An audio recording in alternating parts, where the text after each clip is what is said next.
మీరెప్పుడైనా మేఘాల మధ్య నించొని అందమైన ప్రకృతి అందాలు ఆస్వాదించాలనుకున్నారా?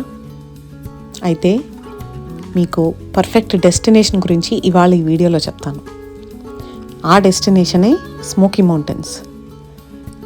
ఈ స్మోకీ మౌంటైన్స్ ఎక్కడున్నాయి, అక్కడ ఏం చూడాలి, ఎక్కడ ఉండాలి, ఈ విషయాలన్నీ ఈ వీడియోలో మాట్లాడుకుందాం. పదండి, స్మోకీ మౌంటైన్స్ చూసొద్దాం రండి. నమస్తే, welcome to Telugu family travel diaries. నాకు మా ఫ్యామిలీకి ట్రావెల్ అంటే చాలా ఇష్టం. మేము వెళ్ళిన కొత్త ప్రదేశాల విశేషాలు, వాటికి ఎలా ప్లాన్ చేసుకోవాలో, అక్కడ ఏం చూడాలో అన్ని టిప్స్ ట్రిక్స్తో సహా మీతో షేర్ చేసుకోవటానికే ఈ ట్రావెల్ డైరీస్ సిరీస్. ఈ వీడియోలో మేము కొన్నేళ్ల క్రితం వెళ్ళిన స్మోకీ మౌంటైన్స్ గురించి మీతో మాట్లాడదాం అనుకుంటున్నాను.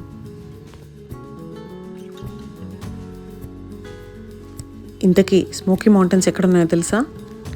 యుఎస్లో చాలా నేషనల్ పార్క్స్ ఉన్నాయి. అందులో ఒకటి ఈ స్మోకీ మౌంటైన్స్. ఇవి టెనెసీ అని ఒక స్టేట్లో ఉన్నాయి.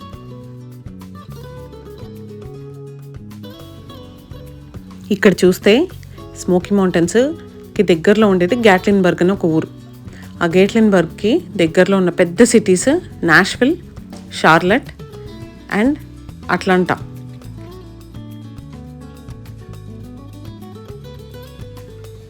దీనికి క్లోజెస్ట్ ఎయిర్పోర్ట్స్ నాక్స్విల్లో ఒకటి, యాష్విల్లో ఒకటి ఉన్నాయట. మేము మాత్రము అట్లాంటాలో మా చుట్టాలని చూడటానికి వెళ్ళినప్పుడు అక్కడి నుంచి కార్లో వెళ్ళాము. స్మోకీ మౌంటైన్స్ని ఫుల్గా ఎక్స్పీరియన్స్ చేయాలంటే మీరు ఎక్కడ ఉండాలో తెలుసా? బెస్ట్ అంటే క్యాబిన్ స్టే. మౌంటైన్స్లో క్యాబిన్ బుక్ చేసుకొని ఉంటే మీరు పొద్దున లేచినప్పటి నుంచి రాత్రి పడుకునే వరకు ఆ మౌంటైన్స్ని, ఆ నేషనల్ పార్క్ అందాలని ఫుల్గా ఎక్స్పీరియన్స్ చేయగలరు. మేము బుక్ చేసుకున్న క్యాబిన్ ఇదే. చాలా బ్యూటిఫుల్గా ఉండింది.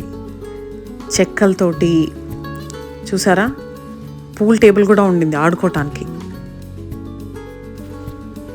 కాకపోతే ఈ ఏరియాలో బేర్స్ ఉంటాయండో, జాగ్రత్తగా ఉండాలి. క్యాబిన్లో మనం బుక్ చేసుకున్నప్పుడు మన రైస్ కుక్కర్లు, ఇన్స్టాపాట్ లాంటివి తీసుకెళ్తే అక్కడే వంట చేసుకొని వనభోజనాలాగా ఎంజాయ్ చేయొచ్చు. మేము ఆ క్యాబిన్ నుంచి కారులో దగ్గరలో ఉన్న వాటర్ ఫాల్స్, రివర్స్ ఇలాంటివన్నీ చూడటానికి వెళ్ళాము. అక్కడ మెయిన్ అట్రాక్షన్ ఈ cable car ride. Pigeon forge అని ఒక ఊరు, గ్యాట్లిన్బర్గ్ అని ఊరు, ఆ ఏరియాలో చాలా అట్రాక్షన్స్ ఉంటాయన్నమాట. అందులో ఈ కేబుల్ కార్ రైడ్ ఒకటి. కొండ మీద ఆ కేబుల్ మీద వెళ్తుంటే థ్రిల్లింగ్గా ఉంటుంది. ఇంకా ఇలాంటి మ్యూజిక్ పర్ఫార్మెన్సెస్ అలాంటివి చాలా ఉన్నాయన్నమాట. అక్కడ ఒక పెద్ద స్ట్రెచ్ ఆఫ్ రోడ్లో రకరకాల restaurants, gift shops, flower shops ఇలాంటివన్నీ ఉంటాయన్నమాట. ఈవినింగ్ టైంలో డిన్నర్ చేశాక వాకింగ్కి వెళ్ళడానికి చాలా బాగుంటుంది అక్కడ. ఆ కేబుల్ కార్ నుంచి ఈ సిటీ వ్యూస్ ఎలా ఉన్నాయి చూసారా? ఈవినింగ్ చాలా బ్యూటిఫుల్గా ఉంటుంది. ఇక్కడ వెనకాల కొండల్లో పొగ ఉన్నట్టు లేదు, అందుకేనేమో వీటికి స్మోకీ మౌంటైన్స్ అని పేరు. అచ్చంగా మబ్బుల్లో విహరిస్తున్నట్టే ఉంటుంది. ఇదే కాక అక్కడ వాకింగ్ ట్రైల్స్ చాలా ఉన్నాయి. ఇలా అడవిలో బ్యూటిఫుల్గా వాక్కి వెళ్ళడానికి ఎంత బాగుంది చూసారా? అండ్ లోకల్గా తిరగడానికి ఇలాంటి టూరిస్ట్ బస్సులు కూడా ఉంటాయి. స్మోకీస్ టెనెసీ, నార్త్ క్యారోలినా లాంటి మల్టిపుల్ స్టేట్స్ని కవర్ అవుతాయి కాబట్టి ఈ రెండు స్టేట్స్కి మధ్యలో స్టేట్ లైన్ కూడా ఇలా కొండ మీద వస్తుందన్నమాట. ఈ ఏరియాలోనే ఆ వాకింగ్ ట్రైల్స్ ఉంటాయి. మా అట్లాంటా స్మోకీ మౌంటైన్ ట్రిప్లో భాగంగా మేము స్టోన్ మౌంటైన్ అని ఒక ప్రదేశం చూసాం.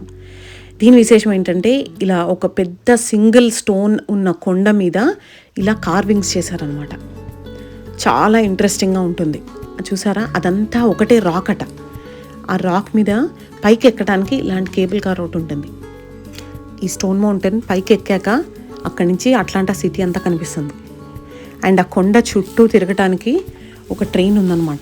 ఆ చిన్న కొండే కానీ దాని చుట్టూ అన్ని యాంగిల్స్ నుంచి చూడటానికి వీలుగా ఒక చిన్న ట్రైన్ వేశారు. ఆ ట్రైన్ ఈ స్టోన్ మౌంటైన్ చుట్టూ తిప్పి అండ్ దాని హిస్టరీ గురించి చెప్తారనమాట ఆ ట్రైన్లో. ఇది చాలా ఇంట్రెస్టింగ్గా ఉండింది మా ట్రిప్లో. ఇంతకీ స్మోకీ మౌంటైన్స్ చూడటానికి ఏ టైం బెస్ట్ అంటారు? ఏ టైంలో వెళ్ళినా స్మోకీ మౌంటైన్స్లో మీకు రకరకాల అందాలు కనిపిస్తాయి. సమ్మర్లో అయితే హైకింగ్ చేయొచ్చు, ఫాల్లో అయితే ఫాల్ కలర్స్ ఉంటాయి, వింటర్లో వెళ్తే స్నో ఉంటుంది, స్ప్రింగ్లో వెళ్తే వైల్డ్ ఫ్లవర్స్ చూడొచ్చు. ఏ సీజన్లో వెళ్ళినా స్మోకీ మౌంటైన్స్ అద్భుతాలు మీరు ఎంజాయ్ చేయొచ్చు. ఐ హోప్ మీకు ఈ స్మోకీ మౌంటైన్స్ ట్రిప్ విశేషాలు యూస్ఫుల్ అనుకుంటున్నాను, నచ్చాయి అనుకుంటున్నాను. ఇలాంటి ట్రావెల్ టిప్స్ మళ్ళీ చూడాలనుకుంటే నా ఛానల్కి సబ్స్క్రైబ్ చేసుకోండి. నెక్స్ట్ టైం ఇంకో ట్రిప్తో మళ్ళీ కలుస్తాను. బాయ్.